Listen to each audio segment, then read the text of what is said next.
ಪದಾಧಿಕಾರಿಗಳು ಇವತ್ತು ಈ ಒಂದು ಕಾರ್ಯಕ್ರಮದಲ್ಲಿದ್ದಾರೆ. ಅವರ ಪರಿಚಯವನ್ನು ಮಾಡ್ತೇನೆ. ಶ್ರೀಯುತ ಅಲೋಕ್ ಪಾಲ್ ಜಂಟಿ ಕಾರ್ಯದರ್ಶಿಗಳು ಹಾಗೂ ಶ್ರೀ ಎಸ್ ಪ್ರಕಾಶ್ ರಾವ್ ಖಜಾಂಜಿಗಳು, ಶ್ರೀಯುತ ನಿತಿನ್ ಕುಮಾರ್ ಉಪಾಧ್ಯಕ್ಷರು ಉಪ ಕಾರ್ಯದರ್ಶಿಗಳು, ಹಾಗೆ ಪ್ರಕಾಶ್ ವಲಯ ಕಾರ್ಯದರ್ಶಿಗಳು ಪ್ರಧಾನ ಕಾರ್ಯಾಲಯ ಮಂಗಳೂರು, ಹಾಗೆ ಶ್ರೀಯುತ ಏಕನಾಥ ಬಾಳಿಗ ಮಾಜಿ ಅಧ್ಯಕ್ಷರು ಕಾರ್ಪೊರೇಷನ್ ಬ್ಯಾಂಕ್ ಅಧಿಕಾರಿಗಳ ಸಂಘ, ಎಲ್ಲ ಗಣ್ಯಾತಿ ಗಣ್ಯರು ಈ ಒಂದು ಕಾರ್ಯಕ್ರಮದಲ್ಲಿ ಭಾಗವಹಿಸಿದ್ದಾರೆ. ವಿನಾಯಕನೇ ಗಜಮುಖನೇ ಕರುಣಾಸಾಗರನೇ ಹರಿಹರ ಬ್ರಹ್ಮರು ಅನವರತ ಪೂಜಿಸುವ ಹರಿಹರ ಬ್ರಹ್ಮರು ಅನವರತ ಪೂಜಿಸುವ ಮೂಜಗದೊಡೆಯ ಶ್ರೀ ಗಣೇಶನೇ ವಿಜಯ ವಿನಾಯಕನೇ ಗಜಮುಖನೇ ಕರುಣಾಸಾಗರನೇ. ನೀನೆ ಮೊದಲು ನಿನ್ನಿಂದ ತಾನೇ ಆರಂಭ ಜಗದೊಳೆಲ್ಲ, ಮೊದಲ ಪೂಜೆ ನಿನಗಾದ ಮೇಲೆ ಇನ್ನುಳಿದ ಪೂಜೆ ಎಲ್ಲ. ನೀನೆ ಮೊದಲು ನಿನ್ನಿಂದ ತಾನೇ ಆರಂಭ ಜಗದೊಳೆಲ್ಲ, ಮೊದಲ ಪೂಜೆ ನಿನಗಾದ ಮೇಲೆ ಇನ್ನುಳಿದ ಪೂಜೆ ಎಲ್ಲ. ನೀನು ಹರಸಿದರೆ ಯಾವ ಕಾರ್ಯವೂ ವಿಘ್ನವೆಂಬುದಿಲ್ಲ. ವಿಜಯ ವಿನಾಯಕನೇ ಗಜಮುಖನೇ ಕರುಣಾಸಾಗರನೇ ಹರಿಹರ ಬ್ರಹ್ಮರು ಅನವರತ ಪೂಜಿಸುವ ಹರಿಹರ ಬ್ರಹ್ಮರು ಅನವರತ ಪೂಜಿಸುವ ಮೂಜಗದೊಡೆಯ ಶ್ರೀ ಗಣೇಶನೇ ವಿಜಯ ವಿನಾಯಕನೇ ಗಜಮುಖನೇ ಕರುಣಾಸಾಗರನೇ. 1989ನೇ ಇಸವಿಯಲ್ಲಿ ಡಾಕ್ಟರ್ ಹೆಡಗೇವಾರ್ ಜನ್ಮ ಶತಾಬ್ದಿಯ ಈ ಶುಭಾರಂಭದಲ್ಲಿ ನಮ್ಮ ಶಿಶುಮಂದಿರವು ಪ್ರಾರಂಭಗೊಂಡಿರುತ್ತದೆ. ಇಲ್ಲಿ ಪ್ರಾರಂಭದಲ್ಲಿ ಕೇವಲ ಮಕ್ಕಳಿಗೆ ಶಿಶು ಶಿಕ್ಷಣ ಕೊಡುವುದರ ಮೂಲಕ ಪ್ರಾರಂಭವಾದಂಥ ಈ ಸಂಸ್ಥೆ ಇದೀಗ ಹಲವು ಕ್ಷೇತ್ರಗಳಲ್ಲಿ ತಮ್ಮ ಸೇವಾ ಕಾರ್ಯಕ್ರಮವನ್ನು ಹಮ್ಮಿಕೊಂಡು ಇಡೀ ನಮ್ಮ ಜಿಲ್ಲೆಯಲ್ಲಿ, ಕೇವಲ ನಮ್ಮ ಉಳ್ಳಾಲ ತಾಲೂಕು ಮಾತ್ರ ಅಲ್ಲ, ಇಡೀ ಜಿಲ್ಲೆಯಲ್ಲೇ ಒಂದು ಸೇವಾ ವಿಭಾಗವನ್ನೇ ತೆರೆದು ಬೇರೆ ಬೇರೆ ಕ್ಷೇತ್ರಗಳಲ್ಲಿ ಸೇವಾ ಚಟುವಟಿಕೆಯನ್ನು ಮಾಡುವುದರ ಮೂಲಕ ಜನಮನವನ್ನು ಗೆದ್ದಿದೆ. ಶಿಶುಮಂದಿರ ಈಗ ಪ್ರತಿ ಮನೆ ಮಾತಾಗಿದೆ. ಈ ನಿಮಿತ್ತವಾಗಿ ನಮಗೆ ಏಕನಾಥ್ ಬಾಲಿಗರು ನಮ್ಮ ಬೇಸಿಗೆ ಶಿಬಿರಕ್ಕೆ ಬೇರೆ ಬೇರೆ ಕಾರ್ಯಕ್ರಮಕ್ಕೆ ನಮ್ಮ ಶಿಶುಮಂದಿರಕ್ಕೆ ಬಂದವರಿದ್ದಾರೆ. ಅವರನ್ನು ಸಂಪರ್ಕ ಮಾಡಿ ಕೊನೆಗೆ ನಾವು ನಮ್ಮ ಅಪೇಕ್ಷೆಯನ್ನು ಅವರ ಮುಂದೆ ಇಟ್ಟಾಗ ಅವರು ನಮಗೆ ಸೂಚನೆ ಕೊಟ್ಟರು. ನಮ್ಮದು ಕೂಡ ಕಾರ್ಪೊರೇಷನ್ ಬ್ಯಾಂಕಿನ ಅಧಿಕಾರಿಗಳ ತಂಡ ಸ್ವಸ್ತಿ ಎಂಬಂಥ ಸಂಸ್ಥೆ ಇದೆ. ಅದರಿಂದ ಒಂದಿಷ್ಟು ನಮ್ಮ ಅಧಿಕಾರಿಗಳ ತಂಡವೇ ನಾವು ಬದುಕಿ ಸಮಾಜವನ್ನು ಬದುಕಿಸುವಂಥ ಒಂದು ವ್ಯವಸ್ಥೆ ನಮ್ಮಲ್ಲಿ ಇದೆ. ನೀವೇನಾದರೂ ನಿಮಗೆ ಸಹಾಯ ಬೇಕಿದ್ದರೆ ನೀವು ಮನವಿ ಮಾಡಿ, ನಾವು ಪ್ರಯತ್ನ ಪಡ್ತೇವೆ ಎಂದು ಹೇಳಿದಾಗ ಕಳೆದ 3 ವರ್ಷಕ್ಕೆ ಮೊದಲು ಇಲ್ಲಿಯ ಆಟಿಕೆಗಳ ಕೊರತೆ ಇತ್ತು. ಆವಾಗ ಬಾಲಿಗರ ಮುಖಾಂತರ ನಾವು ಒಂದು ಮನವಿಯನ್ನು ಕೊಟ್ಟದ ಮೇರೆಗೆ 76,000 ಒಂದು ಅನುದಾನವನ್ನು ಕೊಟ್ಟ ಕಾರಣದಿಂದ ಅದೀಗ ಮಕ್ಕಳಿಗೆ ಒಂದು ಕೇವಲ ಇಲ್ಲಿ ಮಾನಸಿಕವಾದಂಥ ವಿದ್ಯೆ ಕೊಟ್ಟರೆ ಶಾರೀರಿಕವಾದಂಥ ಬೆಳವಣಿಗೆಗೆ ಈ ಆಟಿಕೆ ಪೂರಕವಾಗಿದೆ ಎಂಬುದನ್ನು ಹೇಳಲಿಕ್ಕೆ ತುಂಬ ಸಂತೋಷವಾಗ್ತದೆ. ಇದು ಅಧಿಕಾರಿಗಳ ತಂಡ ಒಂದು ನೀಡಿದಂಥ ಕೊಡುಗೆ. ಇದನ್ನು ನಾವು ಯಾವತ್ತೂ ನಾವು ಮತ್ತು ನಮ್ಮ ಗ್ರಾಮದವರು, ನಮ್ಮ ಮಕ್ಕಳ ಹೆತ್ತವರು ಮರೆಯಲಿಕ್ಕೆ ಸಾಧ್ಯನೇ ಇಲ್ಲ. ಅಂತಹ ಸಂಬಂಧದಲ್ಲಿ ಕೊಟ್ಟಿದ್ದಕ್ಕೆ ಅವರಿಗೆ ತುಂಬ ನಾವು ಕೃತಜ್ಞತರಾಗಿದ್ದೇವೆ. ಆಮೇಲೆ ನಮ್ಮ ಬೇರೆ ಬೇರೆ ಬೇಡಿಕೆಗಳಿದೆ. ಇಲ್ಲಿ ನವದಂಪತಿ ಕಾರ್ಯಕ್ರಮ ಆಗ್ತದೆ.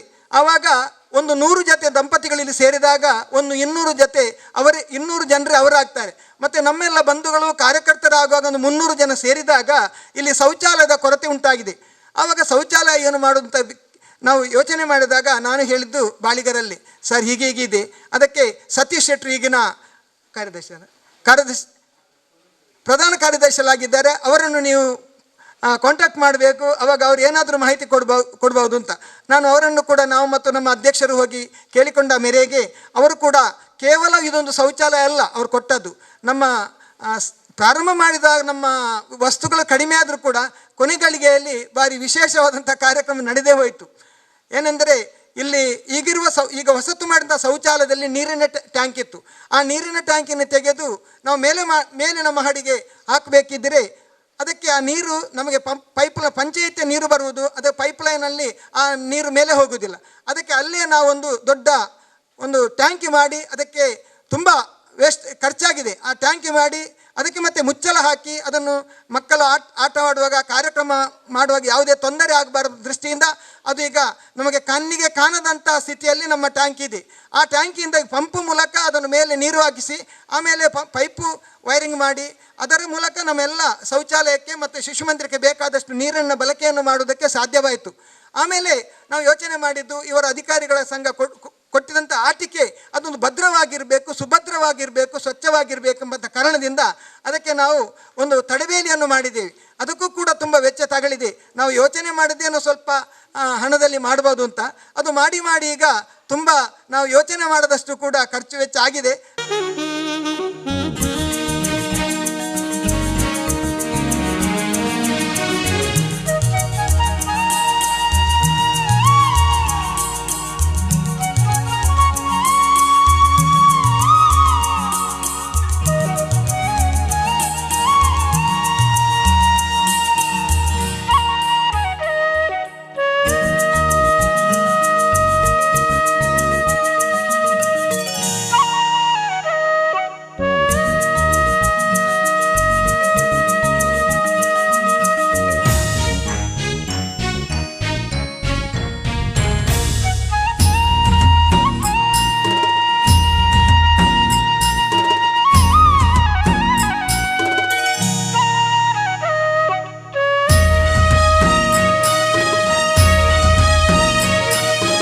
ಏನು ಕಾರ್ಯಕ್ರಮವನ್ನು ನಡೆಸ್ತಾ ಇದ್ದಾರೆ, ಈ ಸ್ಕೂಲನ್ನು ನಡೆಸ್ತಾ ಇದ್ದಾರೆ, ಅವರು ಎಷ್ಟು ಅಚ್ಚುಕಟ್ಟಾಗಿ ಎಷ್ಟು ಯೋಚನೆ ಬದ್ಧವಾಗಿ ಇದನ್ನು ನಡೆಸ್ತಾ ಇದ್ದಾರೆ ಅನ್ನೋದು ಇಲ್ಲಿ ಬಿಂಬಿಸ್ತದೆ. ಇದು ನಮ್ಮ ನಾರಾಯಣ್ ಟೇಲರ್ ಅವರು ಹೇಳಿದಾಗೆ ಬಾಳಿಗರು ನಮಗೆ ಹೇಳಿದರು, ಇಂಥ ಒಂದು ಸಂಸ್ಥೆಯಲ್ಲಿ ನಡೀತಾ ಉಂಟು, ಸಣ್ಣ ರೀತಿಯಲ್ಲಿ ಒಂದು ಸಮಾಜ ಸೇವೆ ನಡೆಸ್ತಾ ಇದ್ದಾರೆ ಅಂತ. ನಾವು ಪ್ರಪ್ರಥಮವಾಗಿ ಅಲ್ಲಿ ಒಂದು 2 ವರ್ಷ ಹಿಂದೆ ಬಂದಾಗ ನೋಡುವಾಗ ಖುಷಿ ಆಯಿತು. ಇಷ್ಟು ಸಣ್ಣ ಜಾಗದಲ್ಲಿ ತನ್ನದೇ ಆದ ಒಂದು ಸಣ್ಣ ಬಿಲ್ಡಿಂಗನ್ನು ಮಾಡಿಕೊಂಡು ಮಕ್ಕಳ ಅಂದರೆ ಮೂಲದಿಂದ ಮಕ್ಕಳ ಬೆಳೆ, ಯಾಕಂದರೆ ಸಮಾಜ ಎನ್ನುವುದು ಜನರಿಂದ ಆಗೋದು, ಅದು ಮೂಲದಿಂದ ಮಕ್ಕಳ ಅವಸ್ಥೆಯಲ್ಲಿ ಬಾಲ್ಯಾವಸ್ಥೆಯಲ್ಲಿ ಅವರಿಗೆ ಸರಿಯಾದ ಶಿಕ್ಷಣ ಒಂದು ಸಂಸ್ಕೃತಿಯನ್ನು ಬೆಳೆಸಿದರೆ ಅದು ಸರಿಯಾದ ಸಮಾಜ ಬೆಳವಣಿಗೆ, ಸರಿಯಾದ ಸಮಾಜದ ಕಟ್ಟುವಿಕೆಯ ಬುನಾದಿ ಅಂತ ಹೇಳ್ಬೋದು. ಆ ಕಾರ್ಯವನ್ನು ಇಲ್ಲಿ ನಡೆಸಲಾಗ್ತಾ ಇದೆ. ಅದು ತುಂಬ ಖುಷಿ ಆಯಿತು ನಮಗೆ ಅದು ನೋಡುವಾಗಲೇ. ಹಾಗಾಗಿ ಅವರು ಕೇಳಿದ ಇದನ್ನು ನಮಗೆ ಕೊಡಲಿಕ್ಕೆ ನಮಗೆ ಅದು ಇಲ್ಲ ಹೇಳಲಿಕ್ಕೆ ಮನಸ್ಸೇ ಬರಲಿಲ್ಲ, ಸಾಧ್ಯ ಆಗಲಿಲ್ಲ. ಅದು ಅವ್ರು ಕೇಳುವಾಗ ನಮ್ಗೆ ಇದನ್ನು ಕೊಡಲೇಬೇಕು ನಮ್ಗೆ ಅಂತ ಅನ್ನಿಸ್ತು. ಅದ ನಂತರ ತುಂಬ ಇಲ್ಲಿ ಬೇರೆ ಕಾರ್ಯಕ್ರಮಗಳ ಬಗ್ಗೆ ಕೂಡ ಹೇಳಿದರು. ಅದು ನವ ದಂಪತಿಗಳ ಕಾರ್ಯಕ್ರಮ ಇರ್ಬೋದು, ಇಂಥದ್ದೆಲ್ಲ ಕಾರ್ಯಕ್ರಮ ನಿಜವಾಗಿ ಅದು ಒಂದು ಯೂನಿಕ್, ನಾನು ಎಲ್ಲಿಯೂ ಕೇಳಲಿಲ್ಲ. ಹಾಗೊಂದು ನವ ದಂಪತಿಗಳನ್ನು ಕರೆದು ಅವರು ಹೇಗೆ ನಿಜವಾಗಿ ಹೇಳಬೇಕಾದ್ರೆ ನಮ್ಮ ಬ್ಯಾಂಕಲ್ಲಿ ಇರ್ಬೋದು ಅಥವಾ ನಾವು ಇರುವಂಥ ಸಮಾಜದಲ್ಲಿ ನೋಡ್ಬೋದು, ಎಷ್ಟು ನಾವು ಈಗ ಡೈವೋರ್ಸ್ ಕೇಸ್ಗಳನ್ನು ನೋಡ್ತಿದ್ದೇವೆ, ಗಂಡ ಹೆಂಡತಿ ಜಗಳ, ಅದು ಇದು ಎಷ್ಟು ತೊಂದರೆ ಇದೆಲ್ಲ. ಅವರಿಬ್ಬರ ಮಧ್ಯದಲ್ಲಿ ಏನು ಡಿಫ್ರೆನ್ಸ್ ಉಂಟಲ್ಲ, ಅದು ಯಾರು ಹೇಳೋದ್ರಿಂದ ಯಾರು ಮಾಡೋದ್ರಿಂದ ಅವರಿಗೆ ಬೇಕಾದ ಏನು ಜ್ಞಾನ ಹೇಳುವುದು, ಆ ಒಂದು ರಿಕ್ವೈರ್ಡ್ ಎಂತ ಅವರಿಗೆ ಸಂಸಾರ ನಡೆಸಲಿ ಏನು ಬೇಕು ಅನುಭವ ಅಥವಾ ಏನೊಂದು ಒಳ್ಳೆಯ ಮಾತು ಬೇಕು, ಅದನ್ನು ಮೂಲದಲ್ಲಿಯೇ ನೀವು ಪ್ರಪ್ರಥಮವಾಗಿ ಅವರಿಗೆ ಒದಗಿಸಿದರೆ ಖಂಡಿತ. ಯಾಕಂದರೆ ನಮ್ಮಲ್ಲಿ ಈ ಹಿಂದೂಗಳಲ್ಲಿ ಒಂದು ಉಂಟು, ಮದುವೆ ಮಾಡಿದ ಮೇಲೆ ಮತ್ತೆ ಅದರ ಬಗ್ಗೆ ಮಾತಾಡಲಿಕ್ಕೆ ಎಲ್ಲರೂ ಒಂದು ಹಿಂಜರಿಕೆ ಉಂಟು, ಅದು ಹೇಗಿರಬೇಕು ಇದೆಲ್ಲ. ಮೊದಲೇ ಹಿರಿಯರು ಹೇಳ್ತಿದ್ರೆ ಏನೋ ಗೊತ್ತಿಲ್ಲ, ಈಗ ಅದಿಲ್ಲ ಸಾಧ್ಯ. ನನ್ನ ಪ್ರಕಾರ ಆ ಒಂದು ಕಾರಣದಿಂದಲೇ ಹೆಚ್ಚು ಡಿವೋರ್ಸ್ಗಳು ಇಂಥವೆಲ್ಲ ನಡೀತಾ ಉಂಟು, ವಿರಸ, ದಂಪತಿಗಳ ಮಧ್ಯೆ ವಿರಸ. ಆ ಒಂದು ಕಾರ್ಯದಲ್ಲಿ ಕೂಡ ಈ ಸಮಾಜ ಸೇವೆಯ ದಿಕ್ಕಿನಲ್ಲಿ ಏನು ಇಲ್ಲಿ ಕಾರ್ಯ ನಡೀತಾ ಉಂಟು, ನಿಜವಾಗೂ ಪ್ರಶಂಸೆಗೆ ಅರ್ಹವಾದದ್ದು. ಇದನ್ನೆಲ್ಲ ನೋಡುವಾಗ ನಮಗೆ ಅವರು ನಾರಾಯಣ್ ಟೇಲರ್ ಪುನಃ ನಮ್ಮಲ್ಲಿ ಬಂದು ಹೀಗೊಂದು ಕಾರ್ಯಕ್ರಮವನ್ನು ಮಾಡ್ತಾ ಇದ್ದೇವೆ, ಅಲ್ಲಿ ಈ ಒಂದು ಶೌಚಾಲಯದ ಅವಶ್ಯಕತೆ ಇರ್ತದೆ ಅಂತ ಹೇಳುವಾಗ ನಮಗೆ ಅನ್ನಿಸ್ತು ಅದು ನಿಜವಾಗಿ ನಾವು ಮಾಡಬೇಕಾದ ಕೆಲಸ ಅಂತ. ನಾವೇನು ಸ್ವಸ್ತಿ ಅಂತ ನಾವೇನು ನಡೆಸ್ತಾ ಇದ್ದೇವೆ, ಇದು ನಮ್ಮ ಅಧಿಕಾರಿಗಳೆಲ್ಲ ಸೇರಿ ನಮ್ಮ ಪ್ರತಿ ತಿಂಗಳು ನಮ್ಮ ಈ ಯೂನಿಯನ್, ಟ್ರೇಡ್ ಯೂನಿಯನ್ ಅಂದರೆ ನಮ್ಮದು ಕಾರ್ಮಿಕ ಸಂಘ, ಅದರಲ್ಲಿ ನಾವು ಎಲ್ಲರಿಂದ ಒಂದೊಂದು ಪ್ರತಿ ತಿಂಗಳ ಸಬ್ಸ್ಕ್ರಿಪ್ಷನ್ ಅಂತ ತಗೊಳ್ತೇವೆ. ಅಲ್ಲಿಂದ ಸ್ವಲ್ಪ ಹಣವನ್ನು ಜೋಡಿಸಿಟ್ಟು ಇಂಥ ಸಮಾಜಮುಖಿ ಕಾರ್ಯಗಳಲ್ಲಿ ನೆರವಾಗಬೇಕು ಅನ್ನೋದು ನಮ್ಮ ಆಶಯ. ಅದನ್ನು ಬರೀ ಕರ್ನಾಟಕಕ್ಕೆ ಮಂಗಳೂರು ಇಲ್ಲಿಗೆ ಸೀಮಿತ ಆಗಿಲ್ಲ, ಆಲ್ ಓವರ್ ಇಂಡಿಯಾ ಎಲ್ಲಿಯೇ ಇರಲಿ, ಅದು ಸಣ್ಣ ಸ್ಕೂಲ್ ಇರ್ಬೋದು ಅಥವಾ ವೃದ್ಧಾಶ್ರಮ ಇರ್ಬೋದು ಅಥವಾ ಅನಾಥಾಶ್ರಮ ಇರ್ಬೋದು, ಹೆಚ್ಚಿನದಾಗಿ ನಾವು ಗೌರ್ಮೆಂಟ್ ಸ್ಕೂಲ್ಗಳಿಗೆ ಅಂತ ಒಂದು ಸಲಹೆ, ಇದನ್ನು ಸೌಲಭ್ಯ ಕೊಡಲಿಕ್ಕೆ ಪ್ರಯತ್ನ ಪಡ್ತೇವೆ. ಯಾಕಂದರೆ ಇಲ್ಲಿ ಸಾಧಾರಣ ಕರ್ನಾಟಕದ ಎಲ್ಲ ಸ್ಕೂಲ್ಗಳು ಸಾಕಷ್ಟು ನಮಗೆ ಗೌರ್ಮೆಂಟು ಸಹಾಯ ಮಾಡಿ ಏನೋ ಮಾಡ್ತಿದೆ. ಬಟ್ ನೀವು ಕೆಲವೊಂದು ಪಾರ್ಟ್ಗಳಲ್ಲಿ ನೀವು ಉದಾಹರಣೆಗೆ ಹೇಳ್ಬೇಕಂದ್ರೆ ಒಡಿಶಾ ಅಥವಾ ಉತ್ತರ ಪ್ರದೇಶ ಇರ್ಬೋದು, ಅಥವಾ ಬಿಹಾರದ ಕೆಲವು ಸ್ಕೂಲ್ಗಳಲ್ಲಿ, ನಮ್ಮ ಬ್ರಜೇಶ್ ಅವರು ಇದೆಯಾ ಸ್ವಸ್ತಿಯ ಸೆಕ್ರೆಟರಿ ಬಿಹಾರದವರು, ಅಲ್ಲಿಯ ಕೆಲವೆಲ್ಲ ಶಾಲೆಗಳನ್ನೆಲ್ಲ ನೋಡುವಾಗ ತುಂಬ ಬೇಸರ ಆಗ್ತದೆ. ಮಕ್ಕಳು ಅಂತ ಒಂದು ಥಂಡಿಯ ಸಮಯದಲ್ಲಿ ಅವರು ನೆಲದ ಮೇಲೆ ಕೂತ್ಕೊಳ್ತಾರೆ. ನೀವು ಜಸ್ಟ್ ಅನುಭವಿಸಿ, ಥಂಡಿ ನೆಲದ ಮೇಲೆ ಮಕ್ಕಳು ಕೂತು ಕಲಿಯುವಂಥ ಅಂಥ ಕಡೆ ನಾವು ಸಾಧ್ಯ ಆದ ಬೆಂಚ್ ಕೊಡೋದು ಅಥವಾ ಕೂತ್ಕೊಳ್ಳಿಕ್ಕೆ ಚೇರ್ ಕೊಡೋದು, ಇಂಥದ್ದೆಲ್ಲ ಕಾರ್ಯಕ್ರಮವನ್ನು ನಾವು ಮಾಡಲಿಕ್ಕೆ ಇದು ಮಾಡ್ತೇವೆ. ಆ ಒಂದು ಕಾರ್ಯದ ಜೊತೆಗೆ ಇಂಥ ಒಂದು ನಾವು ಸ್ಕೂಲನ್ನು ನಾವೊಂದು ಇಂಥ ಒಂದು ಸಂಸ್ಥೆಯನ್ನು ನಾವು ಸಹಾಯ ಮಾಡಬೇಕಂತೇಳಿ ಒಂದು ಆರಿಸಿಕೊಂಡೆವು. ನಮಗೆ ಖುಷಿ ಆಗ್ತದೆ, ಯಾಕಂದರೆ ಹಿಂದೆ ಕೊಟ್ಟ ಲಾಸ್ಟ್ ಇಯರ್ ಕೊಟ್ಟ ಇದು ಕೂಡ ಎಷ್ಟು ಅಚ್ಚುಕಟ್ಟಾಗಿ ಚೆಂದ ಮಾಡಿ ಇಟ್ಟಿದ್ದಾರೆ. ಮತ್ತು ಇಲ್ಲಿ ಇಂಥದ್ದೆಲ್ಲ ಕಾರ್ಯಕ್ರಮ ಆಗ್ತದೆ. ನಮಗೆ ಕೊಟ್ಟವರಿಗೆ ಕೂಡ ಒಂದು ಖುಷಿ ಆಗ್ತದೆ, ಇಂಥ ಒಂದು ಕಾರ್ಯಕ್ರಮಗಳು ಚೆನ್ನಾಗಿ ನಡೀತಾ ಇದ್ದಾವೆ ಅಂತ. ಈಗ ಇವರು ಹೇಳಿದಾಗೆ ನಾವೇನು ಹೇಳಿದ್ದೆವು ಇಷ್ಟು ಹಣದೊಳಗೆ ಮಾಡ್ಬೋದಾ ಅಂತೇಳಿ ಅವ್ರು ಏನು ಹೇಳಿದ್ರು ನಾವು ಒಪ್ಪಿಗೆ ಕೊಟ್ಟಿದ್ದೆವು. ಅದಕ್ಕಿಂತ ಹೆಚ್ಚು ಸ್ವಲ್ಪ ಖರ್ಚಾಗಿದ್ದಿದ್ರೆ ಖಂಡಿತ ನಾವು ಅದನ್ನು ಭರಿಸಲಿಕ್ಕೆ ಕೂಡ ಪ್ರಯತ್ನ ಮಾಡ್ತೇವೆ. ಯಾಕಂದರೆ ಕೊಟ್ಟ ಮೇಲೆ ಅರ್ಧಂಬರ್ಧದಲ್ಲಿ ಕೈ ಬಿಡೋದು ಸರಿ ಆಗೋದಿಲ್ಲ. ನೀವು ಮಾಡಿ ಹೇಳಿ ನಾರಾಯಣ್ ಟೇಲರ್ ಹತ್ರ ಹೇಳಿ ಅವ್ರ ಕಾರ್ಯ ಮುಗಿಯುವಾಗ ಕೈಲಾಗಿದ್ದು ನೀವು ಕಿಶೆಯಲ್ಲಿ ಹಾಕಿ ಅಂತ ಹೇಳಲಿಕ್ಕೆ ಸರಿ ಕಾಣೋದಿಲ್ಲ. ಅದನ್ನು ಕೂಡ ನಾವು ನಮ್ಮ ಸ್ವಸ್ತಿ ಸೆಕ್ರೆಟರಿಯ ಅನುಮತಿ ನಮಗುಂಟು ಅಂತ ತಿಳ್ಕೊಳ್ತೇನೆ. ಅವರ ಪರವಾಗಿ ನಾನಿಲ್ಲಿ ಅದನ್ನು ಕೂಡ ನಾವು ಭರಿಸಲಿಕ್ಕೆ ಪ್ರಯತ್ನ ಮಾಡ್ತೇವೆ ಅಂತ ಹೇಳ್ತೇನೆ. ಇನ್ನು ಅದರ ಹೆಸರಿಟ್ಟಿರುವುದು ಸ್ವಸ್ತಿ ಅಂತ. ಸ್ವಸ್ತಿ ಎಂಬ ಶಬ್ದದ ಅರ್ಥವೇ ಒಳ್ಳೆಯದನ್ನು ಮಾಡು ಅಂತ. ಒಳ್ಳೆಯದನ್ನು ಮಾಡಲಿಕ್ಕೋಸ್ಕರ ಸ್ವಸ್ತಿ ವಾಚನ ಅಂತ ಹೇಳ್ತಾರೆ. ಒಳ್ಳೆ ಒಳ್ಳೆ ಶಬ್ದಗಳನ್ನು ಹೇಳಬೇಕು, ಒಳ್ಳೆ ವಿಚಾರಗಳನ್ನು ಕೊಡಬೇಕು, ಅದಕ್ಕೆ ಸ್ವಸ್ತಿ ಅಂತ ಹೇಳುವಂಥದ್ದು. ಸ್ವಸ್ತಿ ವಾಚನ ಅಂತ ಕೇಳಿರ್ಬೋದು ನಾವು. ಹಾಗೆ ಆ ಸಂಸ್ಥೆಯ ಹೆಸರೇ ಸ್ವಸ್ತಿ ಅಂತಿಟ್ಟಿದ್ದಾರೆ. ಅಂದರೆ ಒಳ್ಳೆಯ ಕಾರ್ಯವನ್ನು ಎಲ್ಲರೂ ಮಾಡಲಿಕ್ಕೆ ಮನಸ್ಸು ಮಾಡಿದ್ದಾರೆ, ಕಟಿಬದ್ಧರಾಗಿದ್ದಾರೆ ಅಂತ ಅರ್ಥ. ಆ ಮನಸ್ಸಿದ್ದರೆ ಸಾಕಾಗಲ್ಲ, ಆ ಮನಸ್ಸಿನ ಹಿಂದೆ ಕ್ರಿಯೆ ಇರಬೇಕು. ಅದನ್ನು ಮಾಡ್ತಾ ಇದ್ದಾರೆ. ಅದರಲ್ಲಿ ಈಗ ನನಗೆ ಅನ್ನಿಸಿದ್ದು ಇನ್ನೊಂದು, ಯಾವುದೇ ಸಂಸ್ಥೆ ಒಂದಿಷ್ಟು ಹಣ ಕೊಟ್ಟು ಕೈ ತೊಳ್ಕೊಳ್ಳುವರು. ಆದರೆ ನಾರಾಯಣ್ ಟೈಲರು ಜಾಸ್ತಿ ಆಗಿದೆ ಅಂತ ಹೇಳುವಾಗ ಅದರ ಯಾವುದೇ ಲೆಕ್ಕಪತ್ರವನ್ನು ಕೇಳದೆ ಎಲ್ಲ ಕೊಟ್ಟು ಬಿಡ್ತೀವಿ ಅಂತ ಅವರು ಹೇಳಿದ್ದಾರೆ. ಅಂದರೆ ಇದು ದೊಡ್ಡ ಮನಸ್ಸು. ಇದಕ್ಕಿಂತ ದೊಡ್ಡ ಮನಸ್ಸು ಯಾರಿಗಿರ್ಲಿಕ್ಕೆ ಸಾಧ್ಯನೇ ಇಲ್ಲ. ಹಾಗಾಗಿ ಇಂತಹ ಜನ ದೇಶದಲ್ಲಿ ಎಷ್ಟುವರೆಗೆ ಇರ್ತಾರೋ ಆಗ ದೇಶ ಸುಭದ್ರವಾಗಿರ್ತದೆ, ದೇಶ ಚೆನ್ನಾಗಿರ್ತದೆ. ಕೆಲವೊಮ್ಮೆ ನಮಗೆ ದೇಶದ ಬಗ್ಗೆ ಯೋಚನೆ ಮಾಡುವಾಗ ಚಿಂತೆ ಆಗುತ್ತೆ, ಈ ದೇಶಕ್ಕೆ ಭವಿಷ್ಯ ಇದೆಯಾ, ಈ ದೇಶ ಯಾವಾಗ ಹಾಳಾಗಿ ಹೋಗುತ್ತೋ ಎಂಬ ಭಯ. ಆದರೆ ಇಂಥ ಜನ ಇದ್ದಾಗ ಒಂದಿಷ್ಟು ಮನಸ್ಸಿಗೆ ಸಮಾಧಾನ, ಧೈರ್ಯ, ಇಂಥವರು ಇದ್ದಾರಲ್ಲ ಚೆನ್ನಾಗಿ ಆಗತ್ತೆ ಅಂತ. ಕೇಶವ ಶಿಶು ಮಂದಿರದ ಚಟುವಟಿಕೆನೇ ಸಮಾಜ ಕೇಂದ್ರಿತವಾಗಿರೋದು. ಹೇಗೆ ಕಾರ್ಪೊರೇಷನ್ ಬ್ಯಾಂಕು ಸಾಲ ಕೊಡುವುದಾದರೂ ಕೂಡ ಆ ಸಾಲ ಯಾಕೆ ಅಂತ ಇದೆ. ಅದು ಕೃಷಿಗಿರ್ಬೋದು, ಮನೆಯ ಬೇರೆ ಬೇರೆ ಚಟುವಟಿಕೆಗಿರ್ಬೋದು, ವಿದ್ಯಾಭ್ಯಾಸಕ್ಕಿರ್ಬೋದು. ಈ ರೀತಿಯ ಸಮಾಜದ ಉನ್ನತಿಯ ಕಾರ್ಯಕ್ಕೋಸ್ಕರ ಬ್ಯಾಂಕ್ಗಳು ಕಾರ್ಯಾಚರಿಸೋದು. ಅದಕ್ಕಿಂತ ಒಂದು ಹೆಜ್ಜೆ ಮುಂದಿನ ಕಾರ್ಯ ಕೇಶವ ಶಿಶು ಮಂದಿರದ್ದು. ಅದರಲ್ಲಿ ಒಂದನೆಯದು ಶಿಶು ಮಂದಿರದ ಕಾರ್ಯ. 2.5-3 ವರ್ಷ ಮಕ್ಕಳಿಗೆ ಆದಾಗ, ಅಂದರೆ ಮಕ್ಕಳು ಸ್ವಲ್ಪ ಎದ್ದು ನಡೀಲಿಕ್ಕೆ ಆರಂಭ ಆಗಿದ್ದಾರೆ ಅಂತ ಹೇಳಿದಾಗ ಅವರನ್ನು ಶಿಶು ಮಂದಿರಕ್ಕೆ ಕರ್ಕೊಂಡು ಬರ್ತಾರೆ. ಮುಂದಿನ ಶಿಕ್ಷಣ ಅಂದರೆ 5ನೇ ಕ್ಲಾಸ್ ಆದ ಕೂಡಲೇ ಶಾಲೆಗೆ ಸೇರಿಸಬೇಕು. ಆ ಸಂದರ್ಭದವರೆಗೂ ಕೂಡ ಇಲ್ಲಿ ಆ ಮಕ್ಕಳಿಗೆ ಆಟಪಾಠವನ್ನು ಕಲಿಸಿಕೊಡುವ ಕೆಲಸವನ್ನು ಮಾಡುತ್ತೆ. ವಿಶೇಷವಾಗಿ ಚಿಕ್ಕ ಮಕ್ಕಳಿಗೆ ಬರಿಬಾರ್ದು ಅಂತ ಹೇಳುವುದನ್ನು ಎಲ್ಲ ಈಗಿನ ವಿಜ್ಞಾನಿಗಳು ಅದನ್ನು ತಿಳಿಪಡಿಸಿದ್ದಾರೆ. ಚಿಕ್ಕ ಮಕ್ಕಳಿಗೆ ಬರಿಸಬಾರ್ದು, ಸಣ್ಣ ಮಕ್ಕಳಲ್ಲಿ ಬರಿಸಬಾರ್ದು. UKG LKG ಕೂಡ ಅದು ತಪ್ಪು ಅಂತ ಹೇಳುವುದನ್ನು ಹೇಳಿದ್ದಾರೆ. ಆ UKGಯಲ್ಲಿ ಶುರುವಾಯಿತೋ ಅಲ್ಲಿಯ ಕಲ್ಪನೆಯೇ ಹೇಗೆ ಅಂದರೆ, ಮಕ್ಕಳು ಒಂದು ವೃಂದಾವನದಲ್ಲಿ ಆಟ ಆಡ್ತಾ ಅದರ ಜೊತೆಯಲ್ಲಿ ಆ ಮಕ್ಕಳು ಬೆಳಿಬೇಕು ಅಂತಿರ್ತು. ಆದರೆ ಈಗ ನಮಗೆ UKG LKG ಸೇರಿಸಿದ ಕೂಡಲೇ ನಮ್ಮ ತಲೆಯಲ್ಲಿ ಏನಂದರೆ ಮಕ್ಕಳು ಬರಿಬೇಕು ಅಂತ ಹೇಳೋದು ಕೂತ್ಬಿಟ್ಟಿದೆ ನಮಗೆ. ಇಲ್ಲಿ ಹಾಗಿಲ್ಲ. ಆ ಮಕ್ಕಳು ಆಟ ಆಡ್ತಾ ಅವರು ಕಲಿಕೆಯಲ್ಲಿ ಮುಂದೆ ಹೋಗಬೇಕು. ಈಗ ಬಂದಾಗ ನಾರಾಯಣರವರಿಗೆಲ್ಲ ಪರಿಚಯ ಮಾಡಿಸ್ತಾ ಇದ್ರು, ನೋಡಿ ಇದು ಇಡಿಸುಡಿ, ಇದು ಮಕ್ಕಳು ಗುಡಿಸ್ಲಿಕ್ಕೆ ಇರೋದು ಅಂತ. ಈಗ ಎಲ್ಲಿವರೆಗೆ ಅಂದರೆ ಆಗ ಉದ್ಘಾಟಕರು ಹೇಳಿದ್ರಲ್ಲ, ಮದುವೆ ಆದಮೇಲೆ ಮನೆಯಲ್ಲಿ ಗಡಿಬಿಡಿ ಶುರುವಾಗತ್ತೆ. ಯಾಕಂದರೆ ಅಡಿಗೆ ಮಾಡಲಿಕ್ಕೆ ಬರಲ್ಲ ಅವಳಿಗೆ. ಅಡಿಗೆ ಮಾಡಲಿಕ್ಕೆ ಯಾಕೆ ಬರಲ್ಲ ಅಂದರೆ ಅವರಿಗೆ ಇಂಜಿನಿಯರ್ ಡಾಕ್ಟರ್ ಮಾಡಲಿಕ್ಕೆ ಅಪ್ಪ ಅಮ್ಮ ಕಲಿಸಿರೋದು. ಹಾಗಾಗಿ ಅಡಿಗೆ ಮಾಡೋದು ಹೇಗೆ?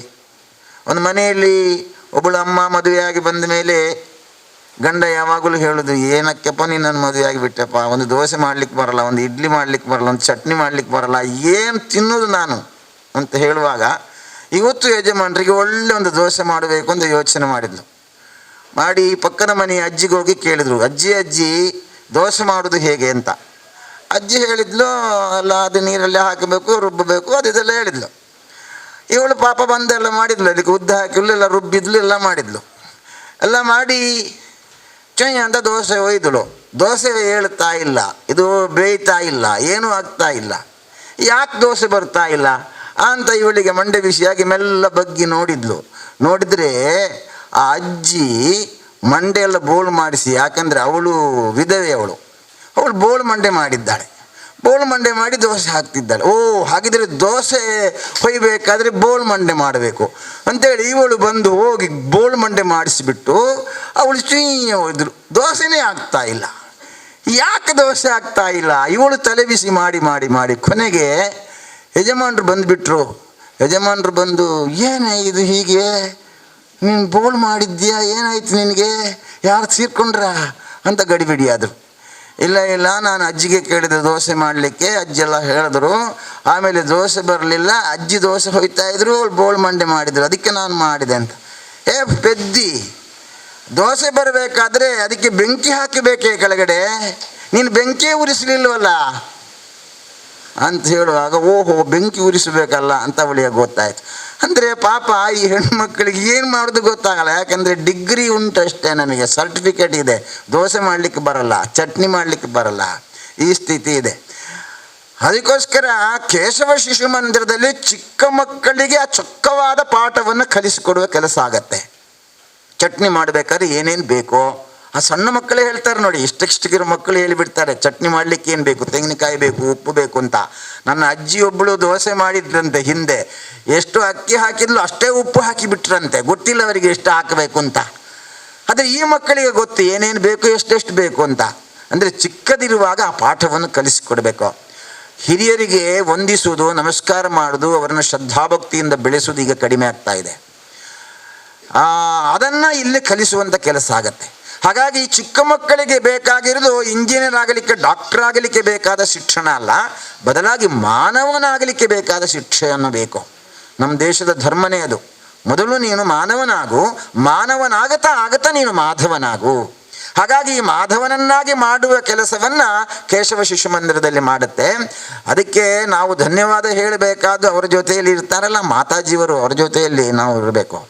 ಅವರಿಗೆ ನಾವು ಶ್ರದ್ಧಾಭಕ್ತಿಯಿಂದ ವಂದನೆ ಮಾಡಬೇಕು, ಮಕ್ಕಳಿಗೆಲ್ಲ. ಯಾಕಂದರೆ ಆ ಯಾವ್ಯಾವ ಮನೆಯ ಮಕ್ಕಳನ್ನು ಕರ್ಕೊಂಡು ಬಂದು ಇಲ್ಲಿ ಬಿಟ್ಟ ಮೇಲೆ ಆ ಮಕ್ಕಳ ಸೇವೆ ಮಾಡ್ತಿರ್ತಾರಲ್ಲ, ಅದು ಕೋಟಿ ಹಣ ಕೊಟ್ಟರು ಸಾಕಾಗಲ್ಲ ಅದಕ್ಕೆ. ಅಂತಹ ತಾಯಿಯಂದಿರಿದ್ದಾರಲ್ಲ, ಅವರು ಶ್ರೇಷ್ಠ. ಅವರು ಅಂತಹ ಅದೆಷ್ಟೋ ಜನ ತಾಯಿಯಂದಿರು ಇಲ್ಲಿ ಸೇವೆ ಸಲ್ಲಿಸಿ ಹೋಗಿದ್ದಾರೆ. ಅದರ ಮುಖಾಂತರವಾಗಿ ಈ ಶಿಶು ಮಂದಿರದ ಸುತ್ತಮುತ್ತಲಿರ್ತಕ್ಕಂಥ ಮನೆ, ಆ ಮನೆಯಲ್ಲೆಲ್ಲ ಒಂದು ರೀತಿಯ ಸಂಸ್ಕಾರ ಬೆಳೆದಿದೆ. ಆ ಸಂಸ್ಕಾರ ಬೆಳೀಲಿಕ್ಕೆ ಏನು ಕಾರಣ? ಒಂದು, ಇಲ್ಲಿರ್ತಕ್ಕಂಥ ಮಾತಾಶ್ರೀಯವರು ಎಲ್ಲ ಮನೆಗೂ ಹೋಗಿರ್ತಾರೆ. ಅವರು ಬರೀ ಇಲ್ಲಿ ಮಕ್ಕಳಿಗೆ ಪಾಠ ಹೇಳಿಕೊಡೋದು, ಇಲ್ಲಿ ತಿಂಡಿ ತಿನ್ನೋದು, ದೋಸೆ ಮಾಡೋದಲ್ಲ, ಬದಲಾಗಿ ಎಲ್ಲ ಮನೆಗೂ ಹೋಗ್ತಾರೆ. ಆ ಮನೆಗೆ ಹೋಗಿ ಆ ಮನೆಯಲ್ಲಿರುವ ಕಷ್ಟ ಸುಖವನ್ನು ಕೇಳ್ತಾ ಹೋಗ್ತಾರೆ. ಈಗೆಲ್ಲ ಈ ಮನೆಯಲ್ಲಿ ಕಷ್ಟ ಸುಖ ಮಾತನಾಡುವವರು ಯಾರಿಲ್ಲ ರೀ. ಈಗ ಹೇಗೆಂದರೆ ಕೆಲವು ಮನೆಗೆ ಹೋದರೆ ಅಜ್ಜಂದಿರೆಲ್ಲ ಇರ್ತಾರಲ್ಲ, ಎಲ್ಲಿಯಾದರೂ ಅಜ್ಜನಲ್ಲಿ ಹೋಗಿ ಎಂಚವುಲ್ಲಾರ ಅಜ್ಜ ಅಂತ ಕೇಳಿದರೆ ಸಾಕು, ಅವರು ಹಿಡ್ಕೊಳ್ಳೋರು ಈಗ ಪ್ರೇತ ಹಿಡ್ಕೊಂಡಾಗೆ ಹಿಡ್ಕೊಂಡು ಬಿಟ್ಟು ಕುಲ್ಲಿಯ ಅಂತ ಮಾತನಾಡೋದು. ಯಾಕಂದರೆ ಮನೆಯವರು ಯಾರು ಮಾತನಾಡಲ್ಲ ಅವರಿಗೆ, ಅದಕ್ಕೋಸ್ಕರ ಹೋದವ್ರನ್ನ ಹಿಡ್ಕೊಂಡು ಮಾತನಾಡೋದವರು. ಅದಕ್ಕೆ ನಮ್ಮ ಮಾತಾಜಿಯವರು ಇದ್ದಾರಲ್ಲ, ಅವರ ಮನೆಗೆ ಹೋಗಿ ಹೇಗಿದ್ದೀರಿ, ಮನೆಯಲ್ಲಿ ಸುಖವಾಗಿದ್ದೀರಾ, ಆನಂದವಾಗಿದ್ದೀರಾ, ಊಟ ಮಾಡಿದ್ದೀರಾ, ತಿಂಡಿ ಮಾಡಿದ್ದೀರಾ, ಹೀಗೆ ಕೇಳ್ತಾ ಆ ಮನೆಯವರಿಗೆ ಇಷ್ಟ ಆಗುತ್ತೆ. ಅದರ ಪರಿಣಾಮವಾಗಿ ಆ ಮನೆಯಲ್ಲಿ ಒಂದಿಷ್ಟು ಸಂಸ್ಕಾರಗಳು ಬೆಳೆಯುತ್ತೆ. ನಮ್ಮ ಶಿಶು ಮಂದಿರದಲ್ಲಿ ಕಲಿತಂತಹ ಮಕ್ಕಳು ಮನೆಯಲ್ಲಿ ಹೇಗಿರ್ತಾರಂದರೆ, ಚಪ್ಪಲೆಲ್ಲ ಸಾಲಾಗಿ ಜೋಡಿಸಿಡಬೇಕು. ಯಾರೋ ನಮ್ಮಂಥವ್ರು ಹೋಗಿಬಿಟ್ಟು ಚಪ್ಪಲಿ ಆ ಕಡೆ ಈ ಕಡೆ ಇಟ್ಟರೆ, ಮಾವ ನೀವು ಚಪ್ಪಲಿ ಅಲ್ಲಿ ಇಡುವುದಲ್ಲ, ಇಲ್ಲಿಡಬೇಕು ಸಾಲಾಗಿ ಅಂತ ಹೇಳ್ತಾರೆ ಮಕ್ಕಳು. ಅಂದರೆ ಚಪ್ಪಲಿ ಸಾಲಾಗಿ ಜೋಡಿಸಿಡುವುದು, ಬಟ್ಟೆ ಬರೆಗಳನ್ನು ಚೆನ್ನಾಗಿ ಜೋಡಿಸಿಡುವುದು, ಆಮೇಲೆ ಊಟ ಮಾಡಬೇಕಾದ್ರೆ ಮಂತ್ರ ಹೇಳಿ ಊಟ ಮಾಡೋದು, ಇದನ್ನು ಇಲ್ಲಿ ಕಲಿಸಿಕೊಡ್ತಾರೆ. ಅದು ಮನೆಯಲ್ಲಿ ಆಗ್ತಾ ಇದೆಯಾ ಅಂತ ಇವ್ರನ್ನೆಲ್ಲ ಹೋಗಿ ನೋಡ್ಕೊಂಡು ಬರ್ತಿರ್ತಾರೆ. ಏನು ಮನೆಯಲ್ಲಿ ಹೇಗೆ ಮಾಡ್ತಿರ್ತಾರೆ ಏನು ಅಂತ ನೋಡ್ಕೊಂಡು ಬರ್ತಾರೆ. ಇದರ ಪರಿಣಾಮವಾಗಿ ಮನೆಯಲ್ಲಿಯೂ ಒಂದು ರೀತಿಯ ಸಂಸ್ಕಾರ ಬೆಳೆಯುತ್ತದೆ. ಹೀಗೆ ಆ ಮಕ್ಕಳು ಮನೆಯಲ್ಲಿ ಸಂಸ್ಕಾರ ಬೆಳಲಿಕ್ಕೋಸ್ಕರ ಇರ್ತಕ್ಕಂತಹ ಒಂದು ಕೆಲಸಕ್ಕೆ ಬಾಲ ಸಂಸ್ಕಾರ ಕೇಂದ್ರ ಅಂತ ಹೇಳ್ತಾರೆ. ಹಾಗೆ ಒಂದನೇದು ಶಿಶು ಮಂದಿರ, ಎರಡನೇದು ಬಾಲ ಸಂಸ್ಕಾರ ಕೇಂದ್ರಗಳು. ಅದಕ್ಕೆ ಬಾಲಗೋಕುಲ ಅಂತ ಹೇಳ್ತೀವಿ. ಕಡೆಯಿಂದ ಹುಟ್ಟುಹಬ್ಬಗಳು ನಡೀತದೆ. ಈ ಹುಟ್ಟುಹಬ್ಬ ಹೇಗೆ ಮಾಡಬೇಕು ಅಂತ ಗೊತ್ತಿಲ್ಲ ಈಗ ನಮಗೆ. ಈ ವಿದೇಶಿ ಪದ್ಧತಿಯಲ್ಲಿ ಬಂದುಬಿಟ್ಟ ಮೇಲೆ ನಾವೆಲ್ಲ ಈಗ ಎಲ್ಲ ಕಟ್ಟು ಮಾಡೋದರಲ್ಲೇ ಆಯಿತು. ಈ ಕಟ್ಟಿಂಗೇ ನಮ್ಮದು. ಆ ಕಟ್ಟಿಂಗ್ ಎಲ್ಲಿವರೆಗೆ ಆಗಿದೆ ಅಂದರೆ ಹೆಣ್ಣು ಮಕ್ಕಳು ಬಾಪು ಕಟ್ಟು ಮಾಡೋದು. ಹೆಣ್ಣು ಮಕ್ಕಳು ಬಾಪು ಕಟ್ಟು ಮಾಡ್ತಾರಲ್ಲ ಅಂತ ಹುಡುಗರು ಮತ್ತು ತಲೆ ಕೂದಲು ಬೆಳೆಸಲಿಕ್ಕೆ ಶುರು ಮಾಡಿದ್ದಾರೆ. ಹೆಣ್ಣು ಮಕ್ಕಳು ಬಳೆ ಹಾಕೋದಿಲ್ಲ, ಗಂಡು ಮಕ್ಕಳು ಬಳೆ ಹಾಕಲಿಕ್ಕೆ ಶುರು ಮಾಡಿದ್ದಾರೆ. ಹೀಗೆ ಒಟ್ಟು ಈ ವಿಕೃತಿಗಳು ಶುರುವಾಗಿದ್ದಕ್ಕೆ ಪರಿಣಾಮವಾಗಿ ಈ ನಮ್ಮ ಸಮಾಜನೇ ಒಂದು ರೀತಿ ಕೊಳಕಾಗ್ತಾ ಇದೆ. ಏನ್ರಿ ಡ್ರೆಸ್ಸು ಸಮಸ್ಯೆ ಆಗತ್ತಾ ಅಂತ ಕೇಳಿದರೆ ಸಮಸ್ಯೆ ಆಗ್ತದೆ ಅಂತ ಹೇಳಿದರೂ ಸಮಸ್ಯೆ ಅಲ್ಲ ಅಂತ ಹೇಳಿದರೂ ಸಮಸ್ಯೆ, ಯಾರ್ಲಂಚ ಬಾತಿರುವೆರ ಅಂತ ಹೇಳಲಿಕ್ಕಾಯಿತು. ಆದರೆ ಇದನ್ನು ಸುಧಾರಿಸುವುದೆಲ್ಲಿ? ಇದು ಮಾತಿನಿಂದ ಸುಧಾರಿಸಬೇಕಾದ್ದಲ್ಲ, ಇದು ಕೃತಿಯಿಂದ ಸುಧಾರಿಸಬೇಕಾದ್ದು. ಅದಕ್ಕೆ ಆ ಕೃತಿ ಏನು? ಕೃತಿ ಹುಟ್ಟುಹಬ್ಬದ ದಿವಸ ಹೇಗಿರಬೇಕು ಮಕ್ಕಳು ಅದನ್ನು ತಿಳಿಸಿಕೊಡಬೇಕು. ಬೆಳಗ್ಗೆ ಅವರಿಗೆ ಸ್ನಾನ ಮಾಡಿಸಬೇಕು, ಎಣ್ಣೆ ಹಾಕಿ ಸ್ನಾನ ಮಾಡಿಸಬೇಕು. ಸ್ವಲ್ಪ ಅರಸಿನೆಲ್ಲ ಉಜ್ಜಬೇಕು. ಈಗೆಲ್ಲ ಮುಖಕ್ಕೆ ಉಜ್ಜಿ ತುಟಿಗೆಲ್ಲ ಉಜ್ಜಿ ಕಾಣುವಾಗ ಭೂತದಾಗೆ ಕಾಣ್ತಿದೆ, ನನಗೆ ಭಯ ಆ ಥರ ಇರ್ತದೆ. ಅದಕ್ಕೆ ಹುಟ್ಟುಹಬ್ಬದ ದಿವಸ ಚಂದ ಒಂದು ಡ್ರೆಸ್ ಮಾಡಬೇಕಲ್ವ. ಎಲ್ಲಿ ತೂತಿರಬೇಕು ಅಲ್ಲೇ ತೂತಿರಬೇಕು, ಬಟ್ಟೆಗೆ ಎಲ್ಲಿ ತೂತಿರಬಾರ್ದು ಅಲ್ಲೇ ತೂತಿರಬಾರ್ದು, ಆ ಥರದ ಬಟ್ಟೆ ಹಾಕಬೇಕಲ್ಲ ಅವರು. ಅದಕ್ಕೆ ಒಳ್ಳೆ ವ್ಯವಸ್ಥೆಗಳು ಬೇಕು. ಮೊನ್ನೆ ವಾಟ್ಸಪ್ಪಿನಲ್ಲಿ ನನಗೆ ಒಂದು ಮೆಸೇಜ್ ಕಳಿಸಿದ್ರು. ಒಬ್ಬಳು ಒಳ್ಳೆ ತರುಣಿ, ಒಳ್ಳೆ ಗಟ್ಟಿ ಮುಟ್ಟಿದ್ದಾಳೆ, ಅವಳು ಫೋನ್ ಮಾಡ್ತಿದ್ದಾಳೆ. ಆಗ ಆ ಕಡೆಯಿಂದ ಒಬ್ಬ ಬರ್ತಿದ್ದಾನೆ. ಅವನು ಈ ಭಾರತದಲ್ಲಿ ಇಷ್ಟೂ ಕಷ್ಟವ ಮರ್ರಿ, ಎಂಥ ಬಿಟ್ಟಿದೀವಳು, ಇಷ್ಟು ಬಟ್ಟೆ ಎಲ್ಲ ಹರಿದು ಹಾಕ್ತಾ ಇದ್ದಾಳೆ ಅಂತ ಹೇಳುವಾಗ ಅವಳು ಹೇಳಿದ್ದು ಒಂದು ಪರಿಣತ್ ಮರೆಯ ಅಂತ. ನೋಡಿದರೆ ಪ್ಯಾಂಟಿಗೆಲ್ಲ ಅಲ್ಲೆಲ್ಲಿ ಹರಿದು ಬಿಟ್ಟಿದ್ದಾಳೆ ಅವಳು, ತೂತು ಪ್ಯಾಂಟಿನಲ್ಲಿ. ಇದು ಫ್ಯಾಷನ್ ಅಂತ ಈಗಿನದ್ದು. ಅದಕ್ಕೆ ಬೆಲೆ ಜಾಸ್ತಿ ಆ ತೂತು ಮಾಡಿದ್ದಕ್ಕೆ. ನಮ್ಮ ಹಿರಿಯರು ಹೇಳ್ತಿದ್ರು, ಹರಿದ ಬಟ್ಟೆಯಾದರೂ ಹೊಲಿದು ಹಾಕು ಅಂತ. ಆದರೆ ಈಗ ಹಾಗಲ್ಲ, ಈಗ ಹೊಸತನ್ನೇ ಹರಿಯುವುದು, ಹೊಸತನ್ನು ಹರಿದು ಹಾಕುವುದು, ಈ ಥರದ ವಿಕೃತಿ. ಅದಕ್ಕೆ ಹುಟ್ಟುಹಬ್ಬದ ದಿವಸ ಆ ಮಕ್ಕಳಿಗೆ ಹೇಗೆ ಡ್ರೆಸ್ ಮಾಡಬೇಕು, ಡ್ರೆಸ್ ಕೋಡ್ ಹೇಗಿರಬೇಕು, ನಿನ್ನನ್ನು ಗೌರವಿಸಲಿಕ್ಕೆ ಕಾರಣ ನಿನ್ನ ಡ್ರೆಸ್ ಕೋಡು, ನೀನು ಹೇಗಿರಬೇಕು ಎಂಬುದು ನೀನು ಮೊದಲು ಕಲಿಬೇಕು. ಇದನ್ನು ಕಲಿಸಿಕೊಡುವ ಕೆಲಸ, ಆಮೇಲೆ ಹಿರಿಯರಿಗೆ ನಮಸ್ಕಾರ ಮಾಡುವ ಕೆಲಸ, ಇದೆಲ್ಲವೂ ಕೂಡ ಆ ಹುಟ್ಟುಹಬ್ಬದ ದಿವಸ ಮಕ್ಕಳಿಗೆ ಕಲಿಸುವಂಥ ಕೆಲಸ ಆಗತ್ತೆ.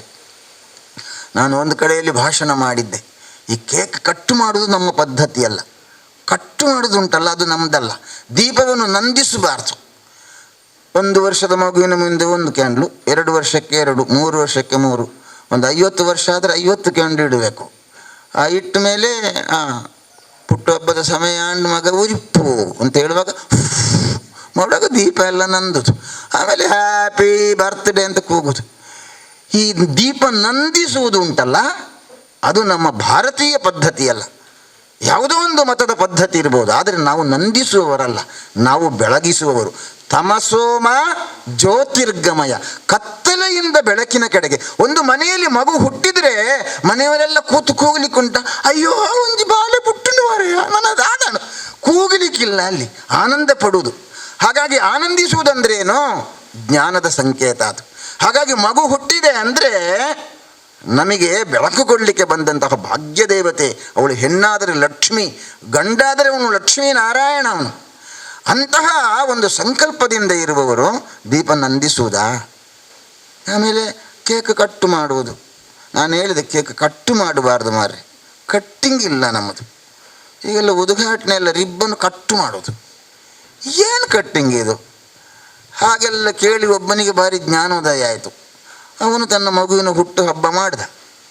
1 ತಿಂಗಳು ಕಳೆದ ಮೇಲೆ ಸಿಕ್ಕಿದ ಅವನು ನನಗೆ. ಏನು ಒಂದು ಹುಟ್ಟು ಹಬ್ಬ ಮಂತೆ ಮಾಸ್ಟರ್, ಇರು ಬಂಡ್ಲೆಕ್ಕನೆ ಏನು ಕಟ್ಟು ಮಂತಜಿ, ಕೇಕ್ ಕಟ್ಟು ಮಂತಜಿ ಅಂತ ಹೇಳಿದರು. ಕೇಕ್ ಕಟ್ಟು ಮಂತಜಿ ಅಂತ ಹೇಳುವಾಗ ನನಗೆ ಸಂಶಯ ಶುರು ಆಯಿತು. ಕೇಕ್ ಕಟ್ಟು ಮಂತಜಿ ಹೇಳ್ತಾನೆ ಅವನು. ಮತ್ತೆಂತ ಮಾಡಿದ ಮಾರೆ? ಅಲ್ಲ, ಕೇಕ್ ಕಟ್ಟು ಮಾಡಬಾರ್ದು ಅಂತ ನೀವು ಹೇಳಿದ್ದಲ್ವ, ನಾವು ಉದ್ದಿನ ದೋಸೆ ಮಾಡಿ ಕಟ್ಟು ಮಾಡಿದ್ದು ಅಂತ. ಅಂದರೆ ಈ ಕಟ್ಟು ಮಾಡೋದು ಬಿಡುದಿಲ್ಲ ನಾವು. ಅದೇ ಕಟ್ಟಿಂಗು ನಮ್ಮದಲ್ಲ, ಅದು ನನಗೆ ನೆನಪಿರಬೇಕು. ಯಾಕಂದರೆ ನಾವು ಜೋಡಿಸುವವರು. ಆ ಜೋಡಿಸುವ ಸಂಸ್ಕಾರವನ್ನೇ ನಮಗೆ ಕೊಟ್ಟಿರುವಂಥದ್ದು. ಸ್ವಸ್ತಿ ಅಲ್ಲಿಂದ ಶುರುವಾಗ್ತಿದೆ ನಮಗೆ ಜೋಡಿಸುವ ಕೆಲಸ. ಮನಸ್ಸನ್ನು ಜೋಡಿಸುವಂಥದ್ದು. ಸ್ವಸ್ತಿ ಪ್ರಜಾಭ್ಯಾಂ ಪರಿಪಾಲಯಂತಾಂ ನ್ಯಾಯೇಣ ಮಾರ್ಗೇಣ ಮಹೀಮಹೀಶಾಂ ಗೋಬ್ರಾಹ್ಮಣೇಭ್ಯೋ ಶುಭಮಸ್ತು ನಿತ್ಯಂ. ಅದು ಆಗಬೇಕಾದರೆ ಮೊದಲು ಸ್ವಸ್ತಿ ಜೋಡಿಸುವ ಕೆಲಸ. ಹಾಗಾಗಿ ಅದನ್ನು ಹುಟ್ಟುಹಬ್ಬದ ಮುಖಾಂತರವಾಗಿ ಮಾಡ್ತಾರೆ. ಇನ್ನು ಆಗಲೇ ಅವರು ತುಂಬ ಹೇಳಿಬಿಟ್ಟಿದ್ದಾರೆ, ನಾನು ತುಂಬ ಹೇಳಲಿಕ್ಕೆ ಹೋಗಲ್ಲ. ನವದಂಪತಿ ಸಮಾವೇಶ. ಈಗ ಮದುವೆ ಆಗುವುದಂದರೆ ಅದು ಸುಖ ಪಡಲಿಕ್ಕೋಸ್ಕರ ಅಂತಿದೆ. ಮದುವೆ ಅಂದರೆ ಸುಖ ಹೇಳಲಿಕ್ಕುಂಟು. ಇಂಜಿನಿಯರ್ ಆಗಿ ಪೂರ ಬಂಗಡ್ ಕಲ್ತನಿ, ಪೂರ ಕಲ್ತು ದಾಂಡು ಬುಕ್ಕ ಒಂಜಿ ಜಾಬ್ ತಿಕ್ಕೊಂಡು ಬ್ಯಾಂಕ್ಡ್ ಒಂಜಿ ಕಾರು ತೆತ್ತೆ ಒಂಜಿ ಇಲ್ಲು ಪೂರ ಕಟ್ಟಿ ನನಗೆ ಮದುವೆ ಅಂಡ ಸುಖ ಅಂತ. ನನಗೆ ಗೊತ್ತಿಲ್ಲ, ನನಗೆ ಮದುವೆ ಆಗಲಿಲ್ಲ. ಮದುವೆ ಆದವರಿಗೆ ಕೇಳಿ, ಮದುವೆ ಆದ ಮೇಲೆ ಸುಖವಾ ಕಷ್ಟವಾ ಅಂತ ಅವರು ಹೇಳ್ತಾರೆ. ಏನು ಅದರ ಸಮಸ್ಯೆ ಅಂತ ಹೇಳ್ತಾರೆ. ಮಧುವೆ ಅಂತ. ಮಧು ಅಂದರೆ ಸಿಹಿ ಅಂತ ಅರ್ಥ ಆಯ್ತಾ? ಮಧು ಅಂದರೆ ಸಿಹಿ. ಆ ಮೊದಲು ಸಿಹಿ, ಮಧು ಭಾರಿ ಸಿಹಿ. ಇನ್ನೊಂದು ಸ್ವಲ್ಪ ಸಮಯ ಕಳಿಬೇಕು, ಆಗ ಏನು ವ್ಯಾ ಅಂತ ಆಗೋದು, ಬೇಡ ಅಂತ. ಹಾಗಾಗಿ ಆ ಮದುವೆಯ ಯಥಾರ್ಥವಾದ ಅನುಭವ ಅದು ಏನು ಅಂತ ಗೊತ್ತಿಲ್ಲ ಈಗ ಜನರಿಗೆ, ಅದು ಕಷ್ಟ. ಅದಕ್ಕೋಸ್ಕರ ಅದನ್ನು ತಿಳಿಸುವ ಕೆಲಸ ಮಾಡಬೇಕು. ಮದುವೆ ಆಗುವುದು ಯಾಕೆ? ಮದುವೆ ಆಗುವುದು ಒಳ್ಳೆಯ ಸಂತತಿಯನ್ನು ಸಮಾಜಕ್ಕೆ ಕೊಡಬೇಕು ಅಂತ. ಇಷ್ಟು ಜನ ಬಂದಿದ್ದಾರಲ್ಲ ಸ್ವಸ್ತಿ ತಂಡದವರು, ಈ ರೀತಿಯ ಮಾನಸಿಕತೆಯ ಜನರನ್ನು ಸಿದ್ಧ ಮಾಡಬೇಕು. ಬದಲಾಗಿ ಮದುವೆಯಾಗಿ ಒಂದೊಂದಿಷ್ಟು ಏನೋ ಮರುಳಿನಲ್ಲಿ 1-4 ಮಕ್ಕಳು ಮಾಡಿಬಿಟ್ಟು ಕೊನೆಗೆ ಇವನು ಸತ್ತರೆ ಏನು ಸಾರ್ಥಕ? ನಮ್ಮ ಮನೆಯಲ್ಲಿರುವ ದನ ಅದು ಹಸಿವೆ ಆಗುವಾಗ ಏನು ಬೇಕು ಅದನ್ನು ತಿಂದ್ಕೊಳ್ತದೆ. ತಿಂದು ಸ್ವಲ್ಪ ಕೊಬ್ಬಿದ ಮೇಲೆ ಸ್ವಲ್ಪ ಪ್ರಾಯ ಆದಾಗ ಅದೇ ಅಲ್ಲಿ ಆ ಕಡೆ ಈ ಕಡೆ ಹೋಗಿ ಒಂದು ಮದುವೆ ಮಾಡ್ಕೊಳ್ತದೆ.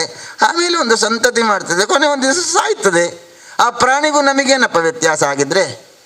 ಆ ಪ್ರಾಣಿಗಿಂತ ನಮ್ಮ ಜೀವನ ಶ್ರೇಷ್ಠ ಅಂತ ಆಗಬೇಕಾದ್ರೆ ದಾಂಪತ್ಯ ಜೀವನ ಇದೆಯಲ್ಲ, ಗೃಹಸ್ಥ ಜೀವನ, ಅದು ಏನು ಅಂತ ಅರಿಬೇಕು, ಅದನ್ನು ತಿಳಿಬೇಕು.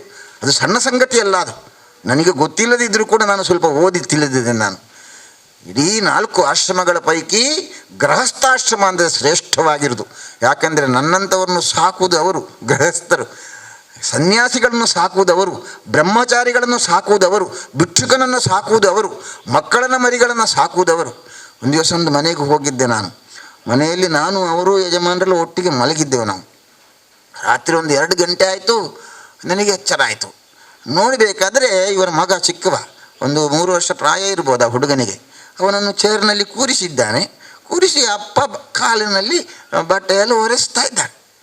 ನಾನು ಕೇಳಿದೆ ಇವರಿಗೆ, ಏನಾಯಿತು ನನಗೆ ಗಡಿಬಿಡಿ ಆಯಿತು, ಏನಾಯಿತು ಅಂತ. ಆಗ ಅವರು ಹೇಳಿದರು, ಏನಿಲ್ಲ ಮರೆ, ನಾವು ಟಾಯ್ಲೆಟಿಗೆ ಹೋಗಿ ಬಂದದ್ದು ಹೇಳಿದವರು. ಈ ಮಗುವಿಗೆ ಟಾಯ್ಲೆಟಿಗೆ ಕರ್ಕೊಂಡು ಹೋಗಿ ಅಲ್ಲಿ ಟಾಯ್ಲೆಟೆಲ್ಲ ಮಾಡಿಸಿ ಬಂದು ಕೂರಿಸಿ ಮಲಗಿಸಬೇಕಾದ್ರೆ ಕಾಲು ಒರೆಸಬೇಕಲ್ಲ, ಆ ಅಪ್ಪ ಕಾಲು ಒರೆಸ್ತಾ ಇದ್ದಾರೆ ರಾತ್ರಿ 2 ಗಂಟೆಗೆ. ನಾನು ಯೋಚನೆ ಮಾಡಿದೆ, ಇದಕ್ಕಿಂತ ದೊಡ್ಡ ಪುಣ್ಯದ ಕೆಲಸ ಬೇರೇನ್ರಿ? ಆ ಮಕ್ಕಳ ಸೇವೆ ಅಂದರೆ ದೇವರ ಸೇವೆ ಅಲ್ವಾ? ಅದು ಭಗವಂತನ ಸೇವೆ.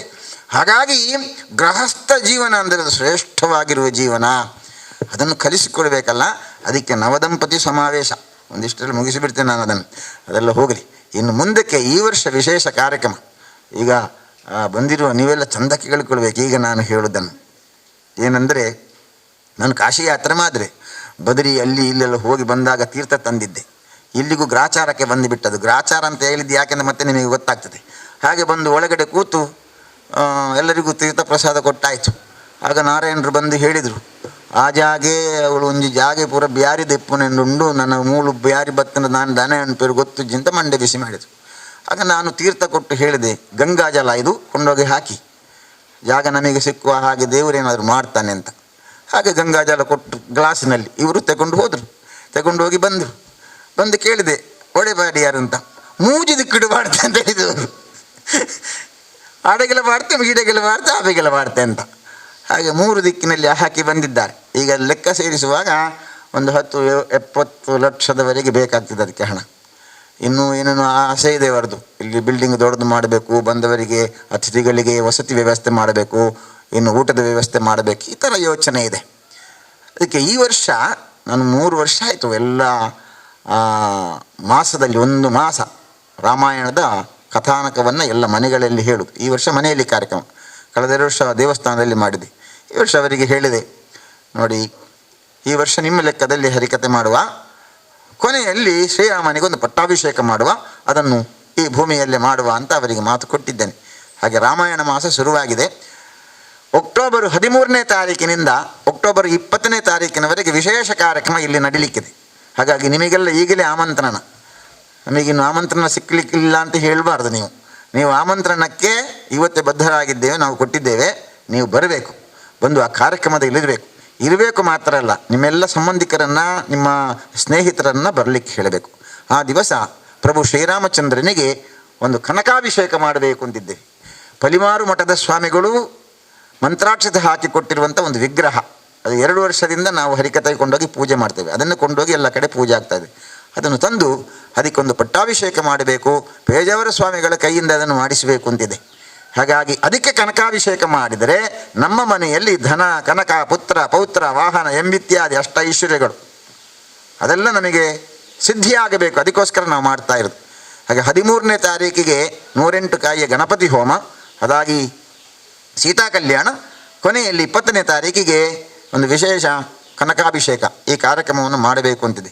ಹಾಗಾಗಿ ನಮ್ಮ ಸಾಮರ್ಥ್ಯಕ್ಕೆ ಹೊಂದಿಕೊಂಡಾಗೆ 1,000ದವರಾದರೆ 1,000 ಕನಕಾಭಿಷೇಕ ಮಾಡಿದರೆ ಸಾಕು.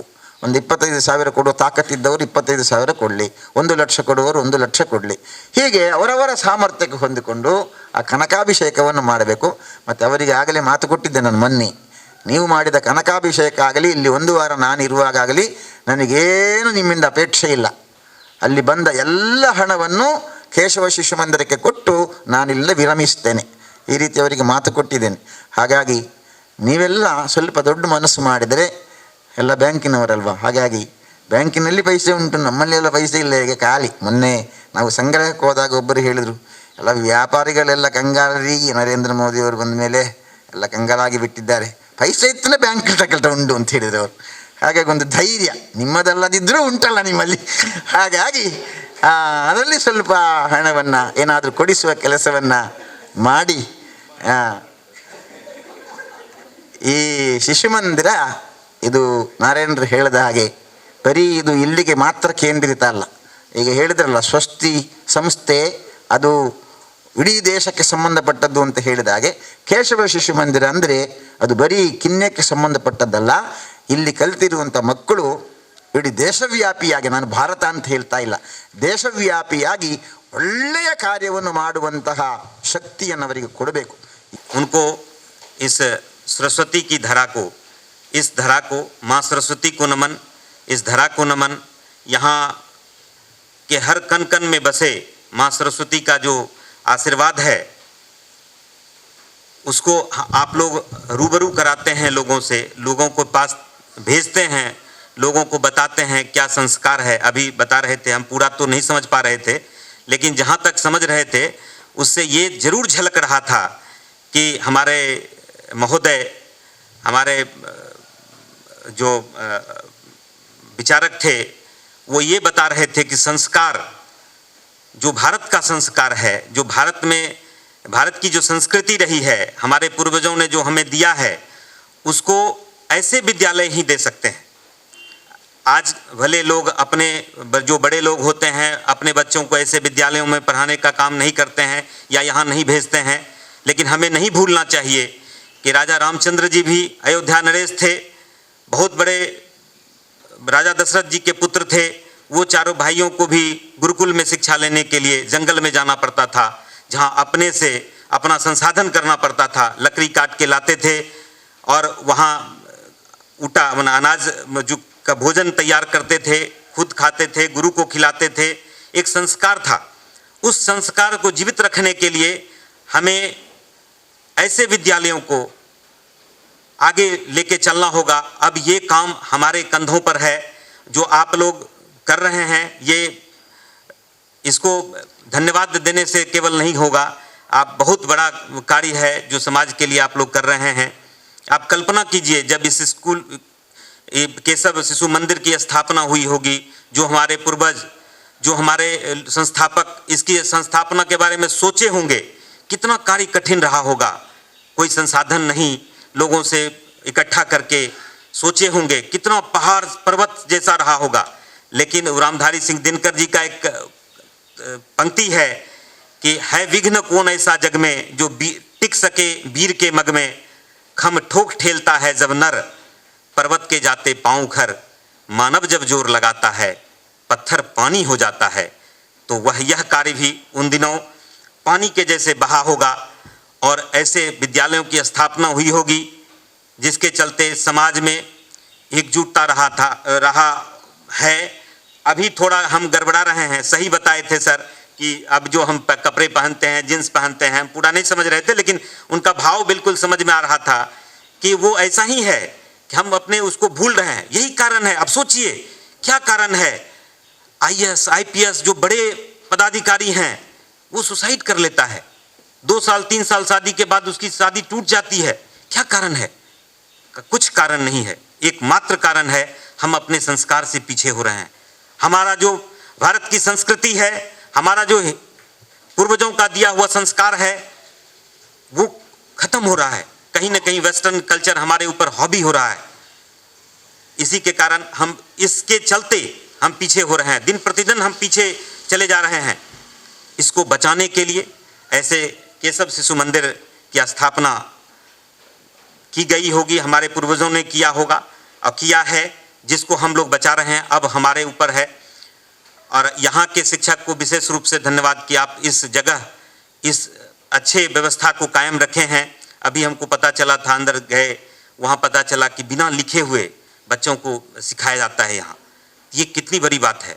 हमको लगता है बहुत कम ऐसी संस्था होगा, ऐसे ही कुछ संस्था होगा जहाँ इस तरह का कार्यक्रम की या ऐसे विद्यालय शाला की स्थापना चल रहा है जहाँ इस तरह से होता है। तो मैंने ये चीज़ है। और ज़्यादा कुछ तो बोल नहीं पाएंगे आप लोग। पता नहीं हिंदी कितना लोग समझते हैं नहीं समझते हैं, लेकिन मेरा सार तो जरूर समझिए, हमारे भाव को जरूर समझिएगा। और मैं धन्यवाद देता हूँ कि हमारे जनरल सेक्रेटरी महोदय हमें जो कार्यभार दिया और उस कार्यभार को निर्वहन हेतु कॉरपोरेशन बैंक ऑफिसर्स ऑर्गेनाइजेशन में जो स्वस्ति एक सोशल वेलफेयर विंग है, उसको चलाने के लिए उसकी जिम्मेदारी मेरे कंधों पर उन्होंने दिया है। और पहला कार्यक्रम हम आपके स्कूल में करने आए हैं। हमें लगता है जो मेरे मन में जो मेरे दिल में जो हो रहा था, ऐसे विद्यालय में आए हैं। इसके लिए मैं बहुत शुक्रगुजार हूँ आप सबका और हमारे जनरल सेक्रेटरी महोदय का, और जिन्होंने मुझे यहाँ तक लाए और हम आपके सामने कुछ बोल पा रहे हैं। इसके लिए मैं धन्यवाद देता हूँ। यहाँ के शिक्षकों को धन्यवाद देता हूँ, बच्चों को जो एक सुंदर एक मतलब अच्छे आकार को एक श्रेष्ठ आकार ले रहा है। आने वाले दिनों में और भी फ्लोरिश करेगा, ये और भी अच्छा करेगा, इसकी कल्पना करता हूँ।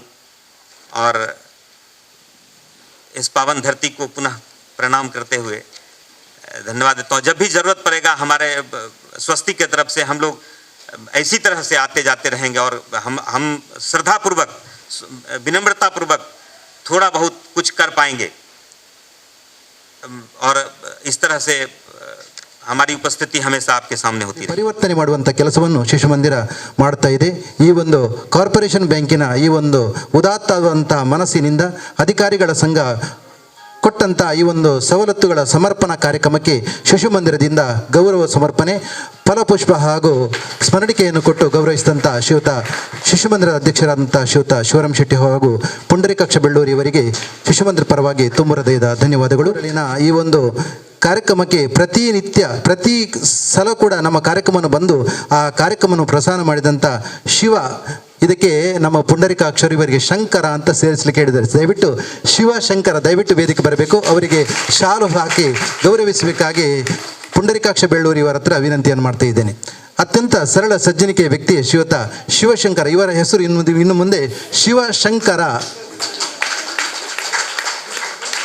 ಒಳ್ಳೆ ರೀತಿಯಿಂದ ನಮಗೆ ಒಂದು ಪ್ರಸಾರವನ್ನು ಮಾಡ್ತಾ ಇದ್ದಾರೆ ದೃಶ್ಯ ಮಾಧ್ಯಮದವರು. ಹೊಸಕುರಳಿನ ಇವರ